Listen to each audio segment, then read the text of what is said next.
Good morning students.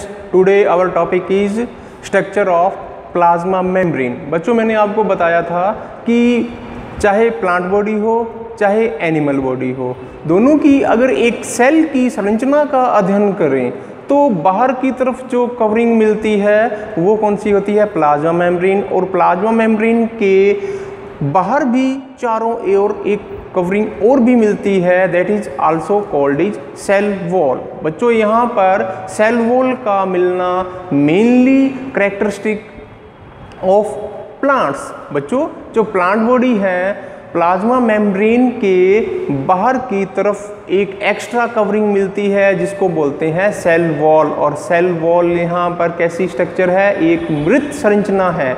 लेकिन animal cell की बात करें, मानव कोशिका, एनिमल जंतु कोशिका की बात करें, अपने सेल की बात करें तो उसमें सिर्फ प्लाज्मा मेम्ब्रेन ही मिलती है जो कि जिंदा होती है। प्लाज्मा मेम्ब्रेन के बाहर की तरफ किसी भी प्रकार की संरचना लाइक सेल स्ट्रक्चर नहीं मिलती। सेल स्ट्रक्चर किस में मिलती है? केवल प्लांट सेल में।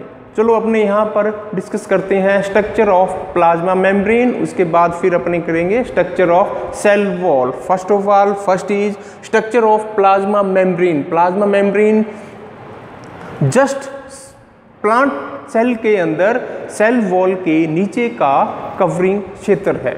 ठीक है, अब इसका केमिकल कंपोजिशन की बात करें, रासायनिक संगठन की बात करें तो जो प्लाज्मा मेम्ब्रेन है वो लिपिड और प्रोटीन से मिलकर बनी होती है। बच्चों लिपिड और प्रोटीन दोनों को सामूहिक रूप से क्या बोलते हैं? लिपोप्रोटीन।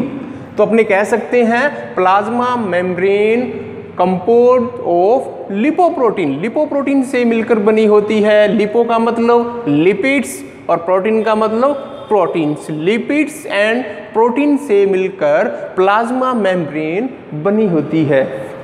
अच्छा, लिपोप्रोटीन के अलावा इसमें कुछ हद तक ओलिगोसैकेराइड्स भी मिलते हैं, कुछ हद तक वाटर यानी 20% इसमें वाटर भी मिलता है। तो इस प्रकार बच्चों एक प्लाज्मा मेम्ब्रेन की केमिकल कंपोजिशन, रासायनिक संगठन देखें तो उसमें लिपिड्स भी मिलते हैं, उसमें प्रोटीन्स भी मिलते हैं, कुछ मात्रा में, थोड़ी मात्रा में ओलिगोसैकेराइड्स भी मिलते हैं और थोड़ी मात्रा में वाटर भी मिलते हैं। ये इसका केमिकल कंपोजिशन है। ठीक है, अब लिपिड्स की बात करें तो लिपिड्स जो हैं आपको पता है दे आर ट्राइग्लिसराइड।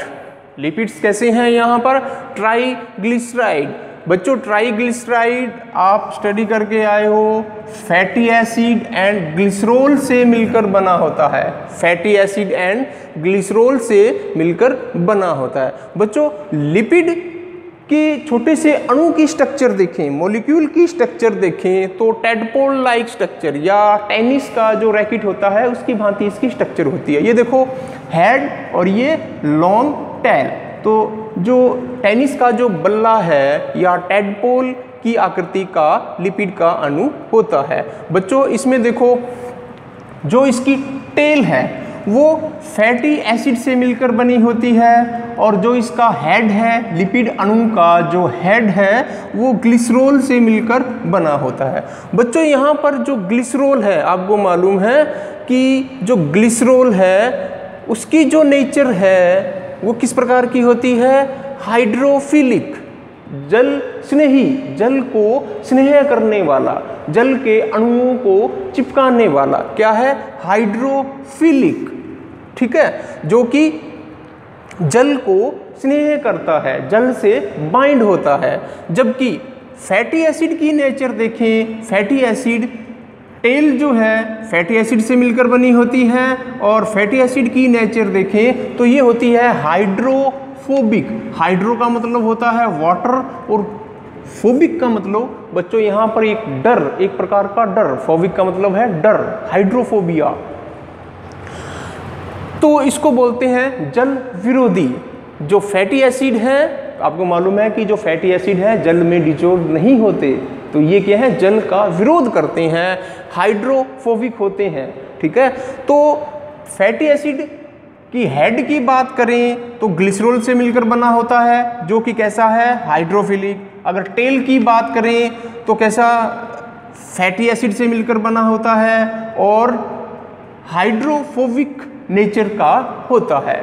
ठीक है, अब इसमें अपने प्रोटीन की बात करते हैं। ये तो थी लिपिड की बात। अब अगर प्रोटीन की बात करें तो बच्चों प्रोटीन इसका प्लाज्मा मेम्ब्रेन का जो मुख्य संगठक है। ठीक है, और इसके जो फंक्शन हैं उनको भी कंट्रोल करता है। ठीक है, यहाँ पर देखो इसमें जो प्रोटीन है वो अमीनो एसिड के पॉलीपेप्टाइड्स अणु होते हैं। ठीक है, और प्रोटीन यहाँ पर प्लाज्मा मेम्ब्रेन के अंदर जो प्रोटीन है वो दो प्रकार के होते हैं, पेरिफेरल एंड इंटीग्रल। अब यहाँ एक मैं आपको मॉडल दिखाता हूँ। देखो प्रोटीन जो है दो प्रकार के हैं, पेरिफेरल और इंटीग्रल। बच्चों पेरिफेरल का मतलब क्या है, ये देखो पेरिफेरल, ये जो है प्रोटीन लेयर है, ये और प्रोटीन लेयर, दोनों प्रोटीन लेयर के बीच में लिपिड लेयर है। सबसे पहले प्रोटीन की मैं बात करता हूँ। प्रोटीन यहाँ पर दो प्रकार के होते हैं। पहला प्रोटीन है पेरिफेरल प्रकार का प्रोटीन। पेरिफेरल का मतलब परिधीय प्रोटीन, मतलब परिधि की तरफ जो मेम्ब्रेन है, जो कला है, मेम्ब्रेन है, उसकी जो परिधि है, परिधि के ऊपर जो स्थित जो प्रोटीन है, that is also called is peripheral protein. ठीक है, इसको मेम्ब्रेन से इजीली से अपने इसको हटा सकते हैं। और यहाँ पर क्या है कि जो प्रोटीज एंजाइम है उनकी सहायता से ये जो परिधीय प्रोटीन है इनको अपने इजीली हटा सकते हैं, रिमूव कर सकते हैं यहाँ पर। ठीक है, और इसके लिए मैं आपको बता देता हूँ कि जो पेरिफेरल, अब तक जो पेरिफेरल प्रोटीन पहचाने गए हैं वे हैं स्पेक्ट्रिन, आरबीसी के अंदर स्पेक्ट्रिन, और माइटोकॉन्ड्रिया के अंदर एटीपीएज। ये दो प्रकार के पेरिफेरल प्रोटीन पहचाने गए हैं। दूसरा जो प्रोटीन का टाइप है वो है इंटीग्रल। इंटीग्रल का मतलब अंदर धंसा हुआ। ठीक है, अगर इसकी स्ट्रक्चर देखें, मेम्ब्रेन की स्ट्रक्चर देखें तो ये देखो पूरी तरह से लिपिड लेयर के अंदर धंसे हुए protein, that is also called is integral protein. ये देखो बच्चों, ये अंदर फंसे रहते हैं, धंसे रहते हैं, इनको इतना आसानी से इनको लिपिड लेयर से अलग अपने नहीं कर सकते, बाहर नहीं निकाल सकते, इसलिए इनको बोलते हैं इंटीग्रल, यानी लेयर के अंदर धंसे हुए प्रोटीन। ठीक है, और इसमें अपने एग्जाम्पल ले सकते हैं रोडोप्सिन और साइटोक्रोम ऑक्सीडेज। ये क्या है, इंटीग्रल प्रोटीन है। बच्चों अगर मोटा मोटा अपने इसकी ओवरऑल इसकी स्ट्रक्चर देखें प्लाज्मा मेम्ब्रेन की, तो यहाँ पर देखो दो लिपिड की लेयर है, ये देखो दो प्रोटीन की लेयर है, ऊपर प्रोटीन की लेयर, यहाँ भी प्रोटीन की लेयर, और दोनों प्रोटीन लेयर के बीच में लिपिड लेयर मिलती है। और लिपिड मैंने आपको बताया था, अगर लिपिड का एक अणु देखें, ये देखो इसका जो हेड है वो प्रोटीन लेयर की तरफ होता है और जो टेल है वो सेंटर की तरफ होती है।